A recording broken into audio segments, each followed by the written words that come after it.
Jadi kita berharap gerakan-gerakan ini kemudian menjadi pilar dari beberapa garda terdepan di dalam pembangunan. Sebenarnya nggak harus Makassar sih. Kalau misalnya Hidayah itu ada di kota lain, contohnya di Medan, Jakarta.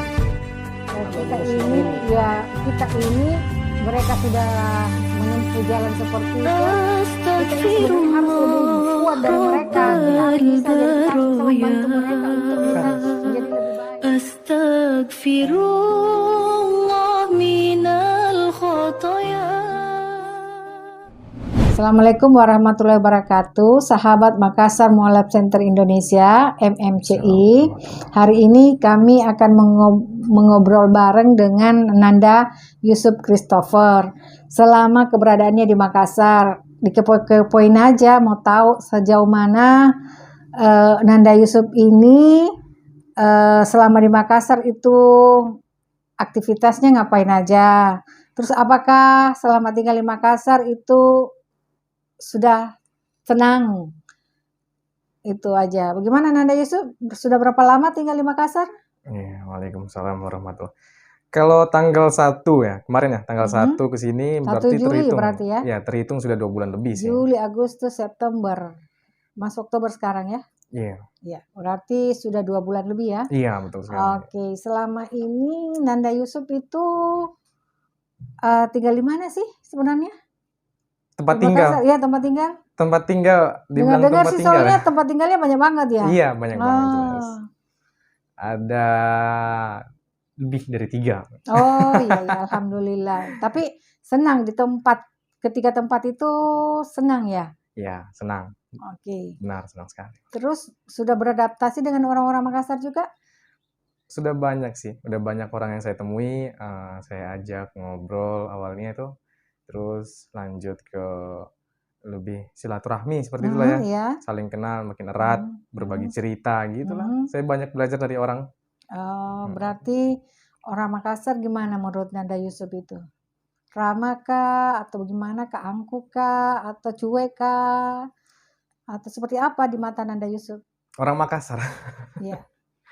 Orang Makassar, karena saya dari kota ya, orang Makassar itu unik dari logatnya. Terus ramah. Di sini menjunjung adab. Saya merasakan hal itu, adabnya yang ditinggikan. Iya. Alhamdulillah ya. Baik sih, baik banget malah. Oh iya. Iya. Ramah-ramah ya? Iya, karena ya Allah itu pertemukan hambanya dengan orang yang baik. Betul sekali. Selalu. Oke, ngomong-ngomong sekarang udah tahu tinggal di Makassar. Iya. Udah hampir 3 bulan ya. Sekarang yang mau saya tanyakan itu sebenarnya sebelum ke Makassar ini apa pernah tinggal di tempat lain sebelum pindah ke Makassar? Sebelum pindah ke Makassar. Iya, soalnya kan yang saya dengar-dengarnya itu sudah mengucapkan ijab kabulnya, syahadatnya itu sebelum masuk ke Makassar kan? Iya. Ada kan itunya videonya? Iya. Ada cerita lucu Iya, di ada situ. cerita. Iya, itu pingin tahu sedikit apakah selama bersahadat itu sudah pernah meninggalkan rumah atau memang langsung dari waktu mau berangkat ke Makassar itu langsung tiba-tiba berangkat ke Makassar saja, meninggalkan rumah atau seperti apa? Tanggal 1 kan kepergian saya ke sini, tapi tanggal 27 itu syahadat pertama kali saya. Waktu itu saya masih di Bekasi, masih satu rumah dengan keluarga, komunikasi tetap terjaga, dan di situ punya cerita lucu sebenarnya Bunda. Sebelum bersyahadat itu ingat waktu itu hari Minggu. Hari Minggu ke gereja untuk umat Kristen kan ya. Nah, sedang pada saat itu kondisinya itu pandemik. Nah, pandemik jadi susah keluar. Saya memaksimalkan waktu bagaimana saya bisa bersyahadat dan itu tanpa dihalang-halangi, tanpa disuruh pulang sampai kan kalau misalnya kita keluar tuh dikit-dikit disuruh pulang gitu-gitu kan. Nah, itu saya jadikan alasan. Pada hari itu kami semua sekeluarga ke gereja. Saya masuk cuma di terasnya doang. Masuk cuma di terasnya doang, yang lain sudah pada naik kan. Gereja saya lantai 5 ya, 5 lantai ya. Nah, itu dari lantai 5 saya turun. Jadi tapi sempat masuk ke gerejanya sebenarnya sampai lantai 5. Sebenarnya sampai di teras doang sih. Oh, sampai teras doang. Iya. Oh, iya. Iya, sampai di teras doang. Terus? Ya, seperti itu. Nah, pas sudah aman dalam artian sudah di atas semua lah ya Iya, orangnya. Nah, itu saya putuskan untuk pergi ke salah satu masjid. Tapi sebelum semua direncanakan, ada momen ketika satu malam sesuatu hal itu merubah pikiran saya. Kan niatnya kan ini saya bersyahadat ini bukan saat itu, bukan secara cepat lah dibilangnya. Itu kan cepat sekali ya. Walaupun sudah belajar dari kelas 1 SMA, tapi ada rencana membahagiakan orang tua dulu. Iya. Ada mau beli rumah, ada ya seperti punya niat untuk menyenangkan orang tua, ya, membahagiakan seperti orang keinginan tua. orang-orang. Nah, niatnya itu kan setelah kerja. Setelah kerja baru mau bersyahadat. Iya, betul sekali. Setelah punya uang, bisa membahagiakan orang tua. Nah, di situ dia. Nah, intinya kita buat senang orang tua, kemudian saya mau bersyahadat. Di situ rencananya kayak gitu, planning awalnya. Tapi Cuman hidayahnya Allah datang lebih cepat kan kali. kayak apa ya? Iya, hidayahnya datang lebih cepat. Kayak petir gitu kan. Iya. Gitu kan. Terus Nah, rasanya di situ awalnya malam itu saya berpikir kayak gini kan. Merenung sih, sekedar merenung bagaimana keadaan. Sebelum hari Minggu itu ya, kira-kira Iya. hari apa? Hari Sabtu, Jumat? Malam Minggu. Oh, malam Minggu. Iya. Saya merenung bagaimana kondisi saya. Saya banding-bandingkan kan bagaimana kondisi saya jika saya syahadat sekarang atau syahadat nanti setelah membagikan orang tua atau setelah ajal saya sudah tiba. Di situ ada perbandingan. Ada ketakutan barangkali ya. Jujur, iya betul. Ada Ketakutan. Dan juga kan saya sudah tahu kebenaran. Iya. Ada rasa kepikiran loh, Iya. nggak bisa berhenti gitu. Nggak bisa berhenti. Iya, di gimana ini? Alam bawah sadar sudah Ah, mengatakan bahwa ini yang benar, ini yang iya. benar, ini yang benar, ini yang benar Iya. ya. Tapi akal masih ingin membantah. Setiap beribadah di gereja kita jadi ngapain sih saya di sini gitu kan. Tapi jujur sebelum ada syahadat-syahadat seperti ini, itu saya penuh dengan Ya, petualangan. enggak, tapi saya mau nanya dulu, entar dulu itu. Saya mau nanya dulu. Iya. Kan yang lain udah pada ke atas, ke lantai 5. Terus Yusuf ini ada cuma di teras, terus kemana ini? Kan malam galau gitu kan, berpikir gimana bla bla bla. Kalau saya meninggal, ya kan? Dan saya belum menyatakan diri ini sementara dalam diri sudah mengakui gitu kan kebenaran yang ada sama Islam, kebenaran mengenai Allah. Terus itu ngapain itu waktu hari Minggu? Iya, gini kan, malam itu merenung. Malam itu merenung, besoknya bagaimana caranya supaya bisa keluar di kondisi yang sama-sama menghapit gitu kan. Kondisi pandemi membuat orang tua saya takut. Itu tadi takut kan, anaknya kenapa-napa. Terus sekarang kan sampai di teras, terus itu pergi ke masjid ya? Sebenarnya sampai di teras, di situ kan kita cari aman dulu ya. Saya cari aman dulu. Ya biar nggak dicariin gitu kan. Saya tungguin dulu sebenarnya di situ. Bagaimana orang tua saya mencari mungkin kan, atau mungkin tiba-tiba dia ke bawah. Saya nggak tahu. Jadi saya tungguin. Sembari saya menghubungi teman saya. Gimana di masjidnya udah siap belum? Gitu kan. Oh, berarti udah diinfoin sebelumnya ya? Sudah. Malam sebelumnya. Malam itu. Malam Minggu. Iya, malam Minggu itu. Bagaimana? Sudah disiapkan belum? Saya tinggal berangkat karena waktu saya mepet. Karena kan gereja nggak lama kan? Iya. Iya, gereja cuma butuh 2 jam. Tapi kalau gereja saya 4 jam sih. Oh iya. Iya. Nah, di saat itu malam Minggu saya menghubungi teman-teman saya. Itu sebenarnya teman saya nggak percaya. Kan saya di pertemanan itu, di lingkungan pertemanan itu terkenal orangnya suka main jahil. Ya. Suka guyon. Ya, guyon. Sampai teman saya ngomong kayak gini. Kalau bahasa Jakartanya mungkin ya. Lu nggak ngeprank gua kan gitu kan. Lu kalau ngeprank gua tabok lu gitu kan. Nah, di situ uh, awalnya disangka bermain-main. Terus misalnya, untuk meyakinkan mereka kalau Yusuf serius gimana tuh? ya mereka nggak butuh kayak gitu sebenarnya. Mm-mm. Mereka cuman Udah aku ngucapin keseriusan aku saja. Mereka sebenarnya untuk ngomong keseriusan aku tuh butuh 3 kali biar mereka percaya. Iya. Gitu. Sampai saya bilang kan, kalau memang besok nggak datang saya, karena kan emang besok mau datang udah niatnya, nggak usah lagi temenan sama saya gitu kan. Gitulah ibaratnya. Iya. Karena saya serius di situ. Iya. Dan pada saat itu mereka percaya. Nah, di sini pas minggunya, saya ingat banget tuh, gereja jam 10 pagi. 10 pagi. 10 pagi, nunggu sekitar 10 menit, 20 menit lah ya.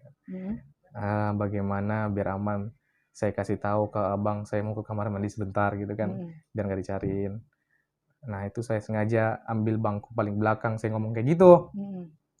Nah, minggunya buru-buru itu saya.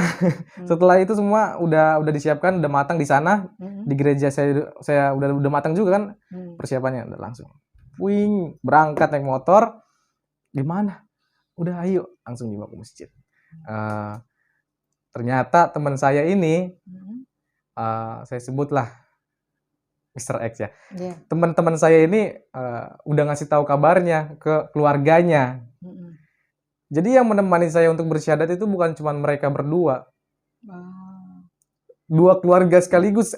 Di situ saya kaget sebenarnya. Begitu kuatnya itu Islam persaudaraan. Iya, saya pikir hanya mereka saja dan 1 ustadz. Tiba-tiba mereka panggil keluarganya. Wih, rame itu. 1 keluarga itu ada 8, 7.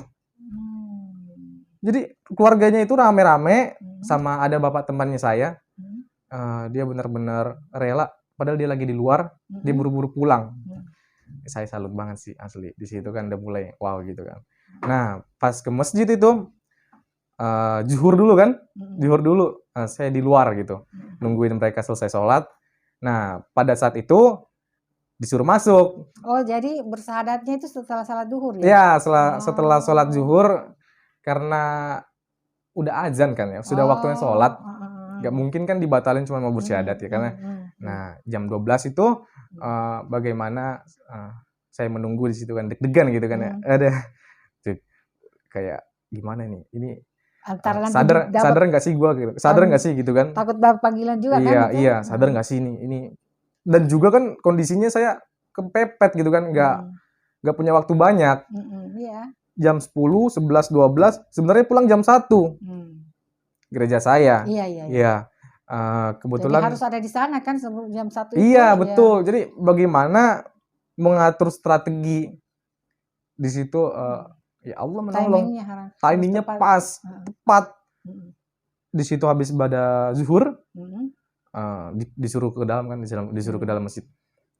Diumumin ada saudara kita bertambah gini gitu. Di situ saya deg-degan. Terharu kayaknya. Bukan, belum terharu, saya deg-degan gimana nih. Ini saya sadar nggak sih gitu kan? Kayak Bismillahirrahmanirrahim Allah gitu kan. Astagfirullah. Lancarkan hambanya Allah gitu kan. Ada rasa kayak sedih lah kan, walaupun belum berpisah saat itu, tapi istilahnya udah berpisah agama kan. Saya sudah meninggalkan Tuhan saya yang lama gitu kan. Nah, di situ kayak keringet dingin saya, bagaimana paniknya di situ, antara kepepet waktu, bagaimana sampai saya ketahuan keluarga saya ada di masjid, bagaimana kalau misalnya saya gagal mengucapkan syahadat gitu kan, deg-degan. Dituntun lah, sebelum dituntun itu diberitahukan dulu Islam seperti ini, seperti itu, bagaimana menjadi Islam yang baik, dan Islam itu penuh dengan peraturan, nggak semesta-mesta kamu masuk Islam bebas gitu kan. Nah, saya di situ dituntun untuk mengucapkan 2 kalimat syahadat. Di situ megang begitu, kayak ada Bismillah gitu. Pas mengucapkan itu asyhadu alla ilaha illallah, asyhadu anna Muhammadur Rasulullah. Itu pas 2 kalinya itu wah lega. Ibaratnya ada singa di belakang kita, singanya nggak ngejar lagi. Wah di situ sedikit nahan air mata gitu kan. Wah, alhamdulillah gitu kan. Saya sudah menjadi seorang muslim. Di situ kebahagiaan yang mungkin nggak orang lain rasakan, tapi saya rasakan. Nah di situ ketika saya bersyahadat, ibaratnya dilahirkan kembali gitu kan, lahir baru. Ya, memang lahir baru. Ada perasaan yang nggak bisa dijelaskan, jujur. Memang lahir baru. Karena Ada kalau orang yang ini. Ada kebahagiaan yang nggak bisa dijelaskan. Di situ berusaha menahan nangis di situ. Bagaimana, kan kondisinya di situ juga nggak bisa dekat-dekatan ya. Ya gitu. Tapi setelah bersyahadat, setelah diberikan wawasan bagaimana setelah kamu menjadi Islam, kamu harus seperti ini, seperti itu. Bubar, sisa saya dengan keluarga saya, keluarga teman saya. Di situ nggak tahan saya. Itu teman saya dua-duanya. Satu saya peluk sih, karena satu lagi di dalam kayaknya. Satu saya peluk, Nangis. keluar situ berderai air mata. Bahagia kan air mata? Bahagia sekali gimana? Oh Allah, namanya ini saya nggak boleh sebut sebenarnya ya, karena mungkin kan bahaya di sana juga dia. Iya, jangan sebut. Iya. Okay. Gimana ini? Saya sudah bersyahadat. Saya perasaan ini benar-benar bergejolak gitu kan. Saya peluk-pelukin di situ. Bagaimana bahagianya sampai satu keluarga itu nangis. Iya. Gitu kan. Apalagi bahagia. nggak tahu kenapa di situ lama banget saya nangis. Iya. Jujur ya, bukan karena saya meninggalkan Tuhan saya, tapi karena saya memikirkan orang tua saya. Itu salah satu faktor utama. Itu wajar. Ya. Yang utama, salah satu faktor utama. Tapi yang paling utama itu bagaimana saya bahagia memeluk Islam. Yang kedua, bagaimana orang tua saya. Saya mikirkan bagaimana nanti orang tua saya tahu tentang saya yang seperti ini. Keluarga saya kan besar. Wih, kakek nenek saya punya 11 anak. Besar. Dan kemudian saya memikirkan itu, apa nanti kata mereka dan bagaimana tanggapannya ke ibu saya. Apa nggak dididik ini anak? Wih, di situ saya pikirkan, bagaimana nanti kalau misalnya saya dalam artian kasarnya diusir. Ya, punya rasa khawatir. Aduh. Ya, bercampur aduk antara kebahagiaan dan keputusan yang sudah saya ambil. Rasa khawatir. Iya. Keputusan diambil. Ya, keputusan saya ambil itu kan punya resiko masing-masing kan. Dan ya itu kebahagiaan itu campur.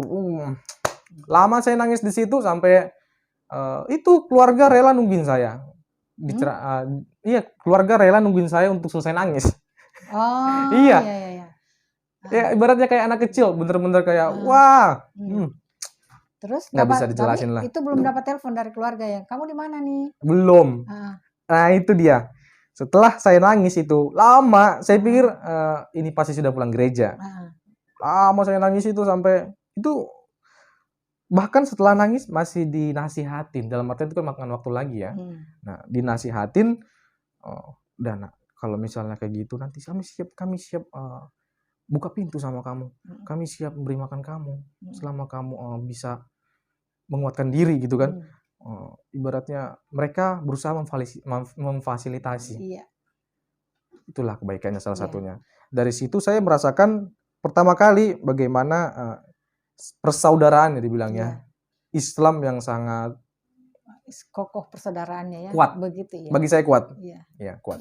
Dan juga kebaikan dari teman-teman saya, keluarganya, itu nggak bakal saya lupain. Dan kebaikan dari orang tua saya tidak akan pernah terlupakan. Iya. Jadi ada yang saya mau quote di sini, itu tadi waktu kan Nanda Yusuf belum bersyahadat, tapi sudah menguatkan diri dengan Bismillah dan syahadat, ya. Itu yang sangat menarik buat saya karena berarti Nanda Yusuf ini sebelum masuk Islam itu kan sudah punya background perjalanan spiritual sendiri ya. Ya. Nah itu tadi saya juga pengen tahu Ini temannya yang berdua tadi ini teman SMP, teman SMA atau teman apaan? Backgroundnya aja ya. Enggak, maksudnya iya backgroundnya itu teman dari kecil berarti atau gimana? Ini mereka ini pertama kali saya bertemu di sekolah SMA. Ya waktu SMA. Ibaratnya dari kelas 1 saya kenal dekat dengan orang ini, dan juga saya butuh bantuan ke mereka, saya linglung ke mereka. Jadi kami itu punya satu lingkungan pertemanan yang dibilang positif lah ya. Positif, bisa saling membantu. Tapi dari semua pertemanan saya lebih dekat ke mereka gitu kan, kedua orang ini gitu. Nah, kalau Maaf, saya misalnya nanya dulu, itu kan mereka Islam, tidak ada rasa khawatir itu kalau kan selama ini maksudnya diberitahu kalau Islam itu gini. Maksudnya negatif kan? Apa pada saat berteman dengan mereka tidak ada rasa khawatir seperti itu? kalau mereka, saya bilang saya nggak khawatir, justru mereka yang khawatir. Kenapa? Saya dulu pencaci, saya dulu nggak suka Islam. Iya, itu Iya. Ada background juga di situ kenapa saya nggak suka sama Islam gitu kan. Ikut mencaci. Iya. Ya. Itu kan karena apa itu udah diperkenalkan dengan gerejanya bahwa Islam itu bla bla bla. Itu kan dari YouTube-nya Yusuf kayaknya udah ada seperti itu kan. Ya. Tapi saya tidak mau tahu lagi itu karena itu kan udah saya dengar Ya, gitu. ya. Nah yang saya tertarik ini yaitu tadi kan belum ini sudah minta doa sama Allah Bismillahirrahmanirrahim. Itu Iya. kan kalau kita buat Islam itu mengucapkan Bismillahirrahmanirrahim itu penguatan. Bismillahirrahmanirrahim itu punya makna yang sangat besar. Kalau kita meyakini dengan menyebut nama Allah bahwa dengan menyebut nama Allah itu kita meyakini, kita itu sudah yakin bahwa tidak ada apapun yang akan bisa membahayakan saya. Nah, itu kan Yusuf berdoa seperti itu kan terus itu. Nah, yang saya mau nanya itu loh, berarti Yusuf sudah punya perjalanan spiritual sebelumnya, sebelum bersahadat kan? Sudah. Ya, itu yang saya mau tahu. Sejak kapan itu yang punya Yusuf itu punya, apakah dari teman yang berdua ini yang menemani atau ada teman-teman sebelumnya? Teman belajar ya dibilangnya. Saya mengenal Islam itu sudah sejak saya bersekolah, karena kita di Indonesia punya beragam agama, salah satunya Islam. Kenal saja. Menjadi pembenci Islam sejak saya tahu bagaimana Islam yang disebut sebagai pembunuh, teroris, dan lainnya. Nah, kemudian belajar. Yang memperkenalkan Islam sebagai teroris, pembunuh itu siapa sebenarnya? Gini, itu punya backgroundnya lagi, Bu. Kalau Islam dikatakan sebagai teroris, pembunuh, saya dan keluarga dan bahkan beberapa orang lainnya di dalam Kristen, kata-kata seperti itu tuh udah nggak terdengar asing. Itu pertama, tahu. Dari itu lingkungan mana? Lingkungan gereja, lingkungan sekolah? Iya, pertama gini, saya bukan mau menyalahkan orang lain. Pertama seperti ini. Kita biar buat belajar ini, buat yang lain juga belajar, saya juga belajar. Rata-rata orang Kristen ya, banyak yang termakan doktrin. Ya doktrin itu yang saya mau kejar itu, doktrin itu dari sekolah apa dari gereja? Iya, jadi gini, doktrin itu rata-rata kami umat Kristen merasakan doktrin itu, dan saya merasakan itu pertama dari media. Media Kristen gak mungkin memuji-mujikan Islam, gak mungkin kan? Bukan gak mungkin sih, bahkan gitulah. Tapi kebanyakan kan, gak mungkin kan dia memuji bahkan mengagung-agungkan lah. Ada namanya media fanatik, ada media yang liberal gitu kan, saling menerima gitu kan. Nah dari situ kan kebanyakan mengatakan bahwasanya terjadi pembunuhan, pembunuhnya adalah salah satu orang Muslim. Itu satu doktrin. Terjadi pemboman, korbannya 200 jiwa. Wah, itu udah bikin kesel itu. Datang lagi keluarga. Di dalam keluarga, kalau misalnya di dalam keluarga itu tahu kan, pasti punya namanya di zaman sekarang, zaman digital, ada namanya grup keluarga. Itu kan gampang beredar. Media ciptaan orang yang tak bertanggung jawab mengatakan Islam seperti ini, seperti itu. Banyak kan? Ada video misalnya orang-orang yang di timur melakukan pemboman atau apa disebut sebagai teroris. Iya. Hanya saja mengatakan Allahu Akbar sudah disebut teroris. Nah, itu kan banyak. Iya, iya. Nah, salah satunya dari situ. Keluarga. Keluarga yang ini satu fanatik, ini fanatik ketemu makin fanatik.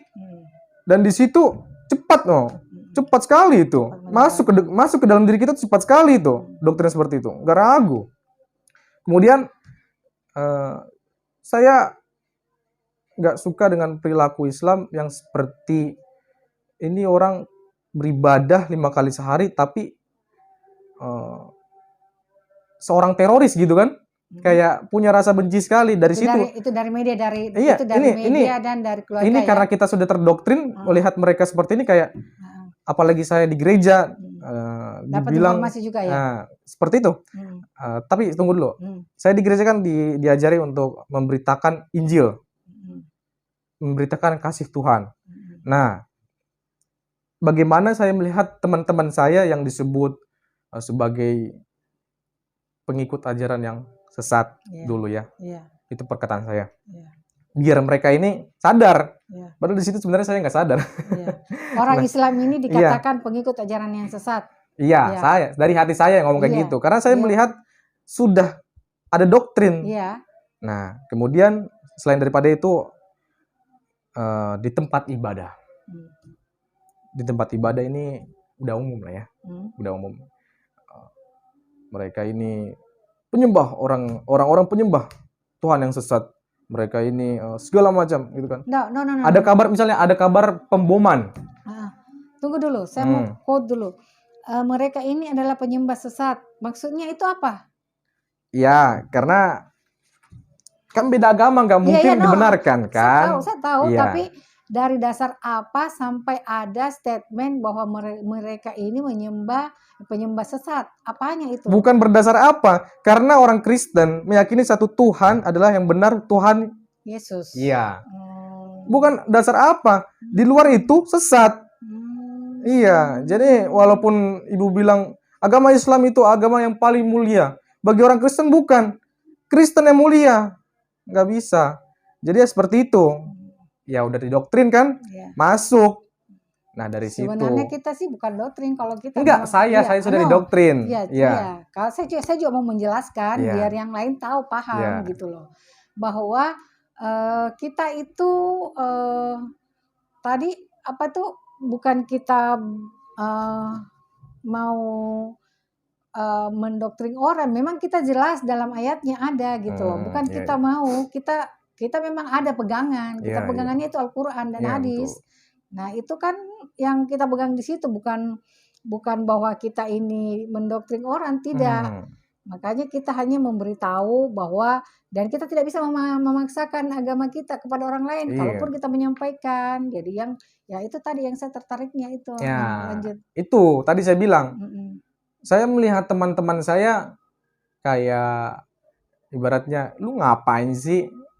Ada di agama yang seperti itu, makanya saya kenalkan. Istilahnya saya kan mempromosikan agama ngajak saya. Temannya nih ceritanya. Saya mempromosikan agama saya, yang memberitakan Injil. Ini loh kasih Tuhan kami nggak disuruh membomin orang, bunuh orang segala macam ini gitu. Menjelaskan gitu ke temannya. Ya berargumen. Iya berargumen. Ya nyata fakta aktualnya di situ saya dapat. Terus apa dong ini? Kenapa media ngomong kayak gini? Gitu kan. Asa bohongan sih saya gitu kan. Saya kan juga punya beberapa file ya membuktikan kalau misalnya ini ada teroris gini-gini. Saya punya video, foto. Ini gimana dong? Ini gimana? Agamamu itu sesat saya bilang gitu kan. Iya, bilang gitu. Terus jawabnya apa dong? Teman saya. Lu kenapa? Gitu. Itu kan lu kenapa? Datang-datang kayak gini. Lu udah kenal agama gue sejak kapan? Gitu kan. Lu udah kenal agama gue sejak kapan?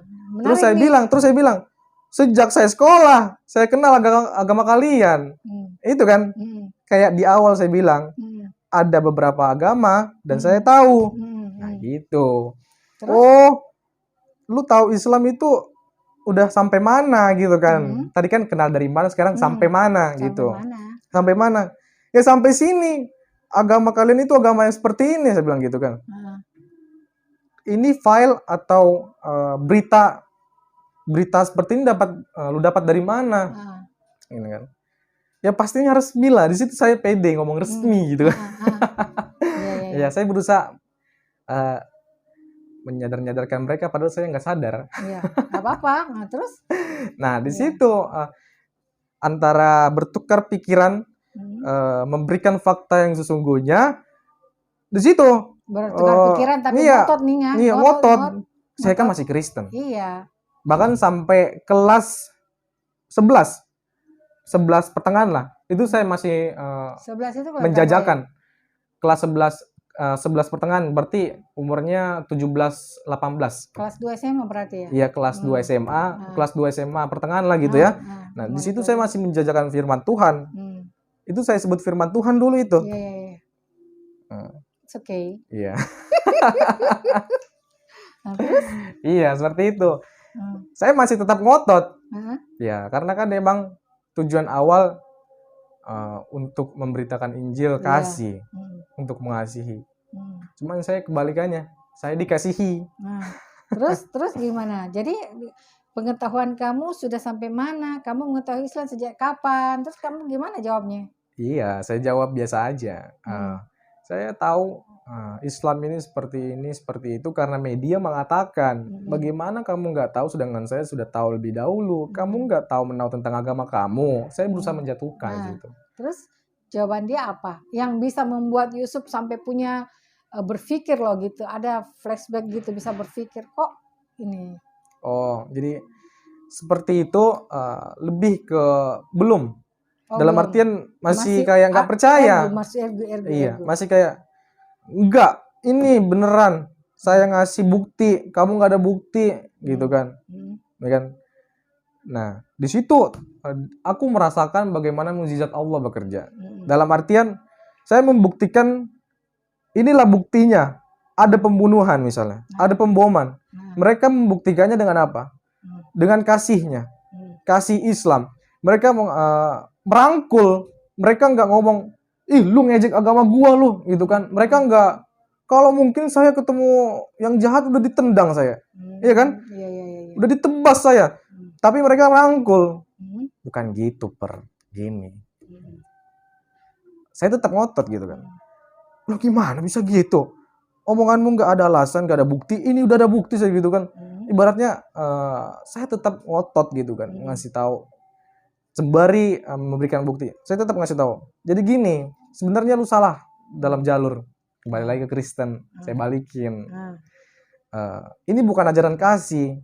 Ajaran kasih itu nggak seperti ini. Ajaran kasih ini sama sekali di kalian itu nggak ada. Ya nggak ada gitu. Disinilah gue pengen ngasih tahu gitu. Ibaratnya saya pengen ngasih tahu kasih yang sesungguhnya, yaitu kasih Kristus, bilang gitu. Apa itu kasih Kristus? Kasih Seperti Kristus, apa? kasih saling mengasihi, membantu, benar-benar menyayangi saudaranya seiman, tidak melakukan perbuatan dosa, seperti itu. Kalau kalian kan, orang nggak ada salah dibom, saya berdengar seperti itu kan, pede banget saya. Terus? Karena kan saya punya bukti kan, saya nggak salah kan. Terus dia nanggapinnya gimana? Santai aja. Bukan, ini kami belum menyentuh atau masuk ke dalam Al-Quran ya. Iya. Ini kami masih main logik. Iya, main logik. Terus jawabannya apa tuh? Gini, kalau seperti itu, kalau kami jahat, kalian tuh udah habis, gitu. Kalian tuh udah habis.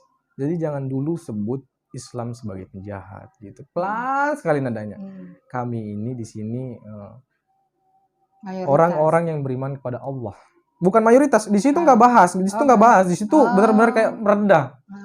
Saya tinggi di situ, mereka merendah. Kami di sini orang yang taat kepada Allah. Kami dilarang membunuh, memperkosa. Kami dilarang untuk membom, melakukan hal-hal keji lainnya, sama seperti yang kamu katakan gitu. Ya, ini saya tahu semua agama kan di situ saya berasa kayak paling tinggi kan. Saya dibantah lagi bilang, oh iya. Iya. Terus saya bilang gimana? Gitu. Saya ucapkan secara tinggi nadanya, saya bilang gini. Semua agama itu, maaf Bu ya, tapi sebenarnya itu yang lalu saya. Iya, gak apa-apa. Kan kita ini mau tahu juga karena gimana saya jalan dulu, perjalanan. Saya ini dulu suka ngatain agama Islam. Iya. Saya bilang ya, semua agama itu memang mengajarkan hal yang baik. Semua agama itu mengajarkan bagaimana cara hidup yang baik, tapi cuman Islam lah agama yang paling buruk dari yang paling buruk, saya bilang kayak gitu. Ih, pede banget saya di situ kan. Tunggu dulu. Terus dari mana lo sampai bisa dapat ngeluarin statement seperti itu? Dari file-file, dari video-video, gambar-gambar yang dikirim kepada saya, dari yang saya lihat, info yang saya dengar, banyak. Bukan hanya seperti dari nyata dunia maya, dari keluarga saya, hal yang paling dekat aja dulu. Karena kan kami dalam keluarga berbincang. Bukan berarti maaf ya, bukan berarti keluarga saya menjelek-jelekan Islam ya. Iya. Dan itu umum gitu loh. Kalau karena itu umum. Itu umum, itu pernyataan umum. Semua orang-orang yang kalau nonton videonya, semua orang-orang yang non muslim, maaf ya, semua orang-orang yang non muslim sebelumnya itu ya menganggap Islam itu adalah teroris. Karena yang mereka dapatkan itu seperti Yusuf tidak jauh, dan sepertinya memang media itu memang mengkondisikan bahwa Islam itu seperti ini loh. Jadi hampir semua yang saya suka, saya sih senangnya nonton yang dari luar ya, YouTube dari luar itu yang akhirnya menyatakan Islam. Nah itu semua kayaknya pernyataannya seperti itu, media itu. Jadi media punya peran yang besar sekali ya rupanya ya. Punya, jujur punya. Dan juga kan kita lihat dari aktivitas sehari-hari bagaimana mereka Islam ini berpakaian, bercadar. Saya anggapnya itu kayak apa ya? Aneh. Menyembunyikan diri. Aneh gitu kan. Dulu itu saya anggapnya aneh. Kayak warna hitam lagi, udah kayak maaf setan. Udah kayak teroris. Udah kayak wah. Saya melihat orang seperti itu apalagi penutup kuping kan istilahnya sama kayak penjahat kan. Penjahat kan gak mau dilihat mukanya. Saya menyebut itu orang penjahat. Ini penjahat ini gak mau dilihat mukanya gitu. Saya dulu frontal menjelek-jelekan Islam. Saya bilang, lihat pencuri ini, yang kayak gini pembunuh nih. Karena apa? Itu mukanya nggak dilihatin gitu kan. Itu ngomong sama temennya ya? Iya. Temannya Islam. Bukan hanya teman saya yang Islam, yang Kristen juga. Banyak saya bilang kayak gitu. Al-Quran contohnya. Al-Quran itu saya bilang, ini bacanya dari sebelah kanan ini. Udah kayak baca komik. Gitu. Karena kan komik bacanya dari sebelah kanan. Dia bilang, gitu ini komik ini. Saya dulu parah. Menjelekan Islam parah banget. Iya makanya ketika ini satu ketika itu ya Bu ya, saya merenung gimana kalau selama ini saya salah. Sempat ada seperti itu ya? Ada. Gimana kalau selama ini saya salah? Tunggu dulu. Imbasnya itu loh Bu, ngerti nggak Bu? Ngerti. Kapan sampai pemikiran seperti itu muncul itu? Gimana kalau saya salah? Iya itu kan pertanyaan besar itu. Iya ketika merenung waktu itu kelas 2 belum nyampe ke hijrahnya lah, masih merenung. Tapi jujur kan saya kan pengamat ya. Sebelum saya berargumen, sebelum saya mengeluarkan perkataan itu saya sedikit mencontek bagaimana di Instagram dunia maya mereka mengatakan seperti ini, ceramah-ceramah. Saya di situ berusaha membantah.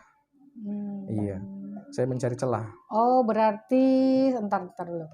Berarti sebelum muncul itu Yusuf juga mendengarkan ceramah. Iya, ceramahnya dalam artian kan kayak maaf ceramah-ceramah yang dipotong-potong yang ditujukan untuk iya saya istilahnya mencari celah lah. I see. Nah, terus ya, kalau berpikir apakah saya salah dalam bertindak gitu kan, itu waktu kelas 2 waktu kelas 2 di depan kelas kalau nggak salah belum pulang sekolah di situ saya berpikir kalau misalnya saya salah mengucap selama ini karena kita kan di Kristen yang kau lakukan yang buruk itu yang kamu dapat. Kalau dalam Islam sih gini, saya potong tuai. dikit ya. Iya. Iya. Kalau dalam Islam sih kamu berbuat kebaikan sebesar debu, balasannya juga itu ada. Iya, gini. Kamu berbuat kejahatan sebesar itu, balasannya juga ada. Iya, punya pikiran seperti itu. Terus? Ibaratnya kalau misalnya ternyata fakta di lapangan memang saya salah, saya udah nyerocos duluan, gimana efeknya nanti? Saya berpikir seperti itu. Saya coba gali di situ, udah mulai menggali situ. Udah mulai kayak akal sehatnya udah jalan. Iya, iya. Kalau saya sih bilang akal sehat udah jalan ya. Ada akal sehat udah jalan. Nah, di situ udah kayak yang tadinya saya nggak mau ngasih ngomong teman saya, di situ mulai ngasih ruang, menjelaskan gitu kan. Udah tidak ada istilahnya sini udah tidak egois ya, udah. Waktu itu bicara tentang fakta dan kenyataan, kebaikan Islam, cara beribadah, dan juga untuk apa adanya hal-hal kejam seperti teroris ini, dan kenapa Islam selalu dibawa-bawakan dalam situ gitulah. Diceritakan, ya disitulah momen-momen fakta itu bergejolak dengan momen-momen yang terdoktrin ini. Saling beradu, aduh gimana nih? Saya kan bukan sekedar cari tahu, saya tetap berkonsultasi dengan kenalan saya. Saya punya pendeta, ya, saya punya teman pendeta. Saya tetap mengeluarkan statement bagaimana kalau teman saya mengatakan seperti berarti Yusuf ini punya pendeta yang diajak berdiskusi juga? Punya. Dengan pertentangan yang Islam yang ada ini dengan ini? Punya. Terus apa dong jawabannya? Semua orang punya. Semua orang kalau mencari itu pasti punya. Jadi apa itu? Pendetanya bilang apa? Kalau pendetanya tetap menegaskan inilah Tuhan. Karena nggak mungkin kan dia ikutin. Itu tetap mereka salah gitu kan. Tapi kan diskusinya Yusuf ceritanya ini kan mencari tahu. Iya gitu. gini. Ya. Ada gejolak kan di dalam diri mencari tahu terus berdiskusi dengan pendeta. Apakah jawaban pendeta itu memuaskan Yusuf atau gimana? Kalau dibilang memuaskan waktu saya di Kristen itu sudah cukup, sudah cukup. Cuman rasa puas yang ibu bilang itu ada di sisi lain, ada di sisi mencari kebenaran. Saya kan sudah menemukan fitrah, saat itu, fitrah sebagai manusia itu ya. Saya kan di situ seorang Kristen, saya dong masih mengimani iman Yesus, saya masih Yesus ini Tuhan, dia ini sangat luar biasa kasihnya gitu kan. Saya berdoa dari saya umur bayi sampai saya lahir, sampai saya besar seperti ini saya tetap berpegang pada Tuhan, bilang gitu kan. Di situ iman Kristen saya tetap percaya pada Yesus. Cuman di sini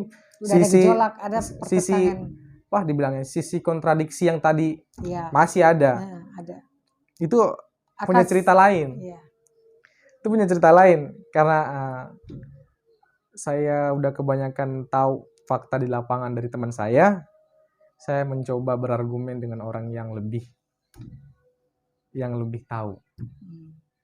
Ustadz.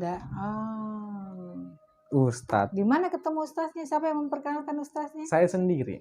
Saya sebegitu bukan nekat sih. Gila tuh ya. Saya sebegitu gilanya dari rumah. Cuman mau tahu ya, bagaimana sih sebenarnya itu kalau misalnya saya berargumen itu dengan mereka itu, mereka sadar nggak sih gitu kan? Di situ masih tetap iman Yesus. Berargumennya juga nggak masuk ke dalam Al-Quran atau apa, cuma bicara logika. Logika. Yang itu tadi ada pertentangan itu kan, tentang Tuhan, tentang bagaimana Islam tumbuh di Indonesia, di dunia. Di situlah mulai saya trip gitu kan. Nah, di situ dari pergi saya rumah, saya ingat betul satu masjid yang saya kunjungi itu apa? Mualaf Center Indonesia. Di situ saya ngerasa apa ini kode ya? Kalau saya sekarang mikirin ke yang lalu, pertama itu saya ngunjungin masjid apa? Mualaf Center Indonesia. Di mana tuh? Di Bekasi, di depan Mall BCP. Silakan di search nanti. Pertama kali di situ, saya mikir yang lalu-lalu, kok kayak ini ada pesan-pesan tersembunyi gitu kan. Saya datang ke Mualaf Center Indonesia, masjidnya gede itu dalam pembangunan, gede.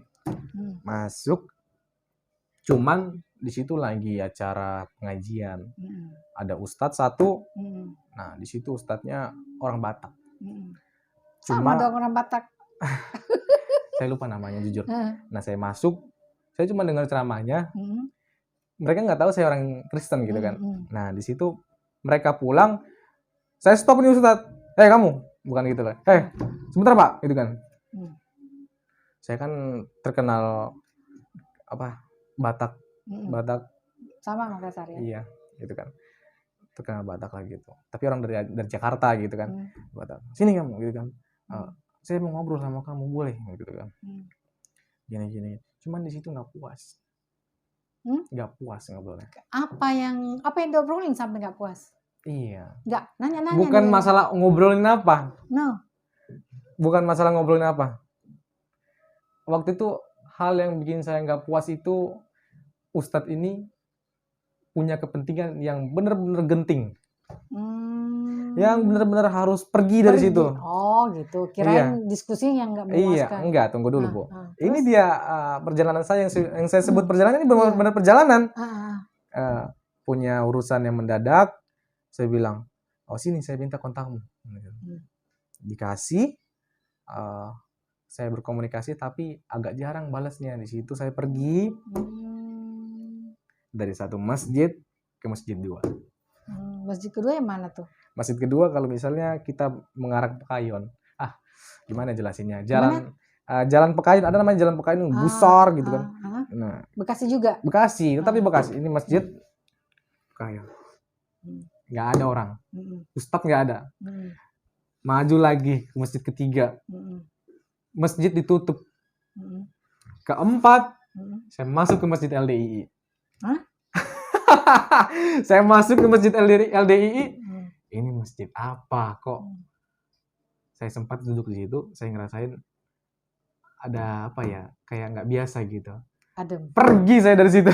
Nah, maaf. Nah, saya pergi dari situ, masuk ke masjid ke-6.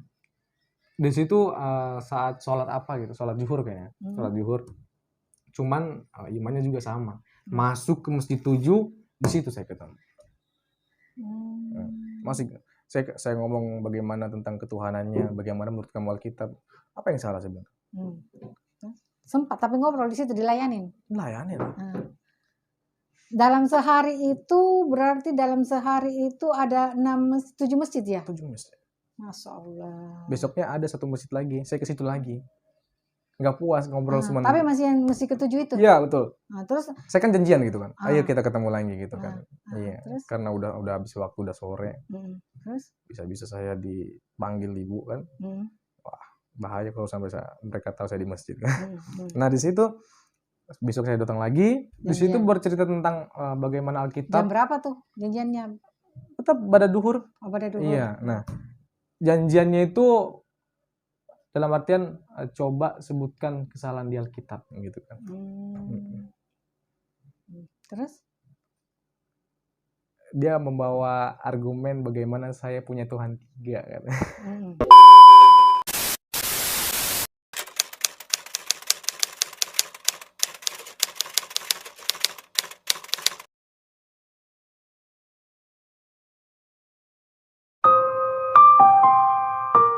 Jadi kita berharap gerakan-gerakan ini kemudian menjadi pilar dari beberapa garda terdepan di dalam perkembangan.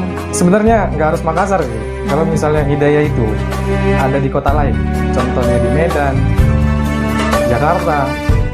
Kita ini mereka sudah menempuh jalan seperti itu. Kita harus lebih kuat dari mereka.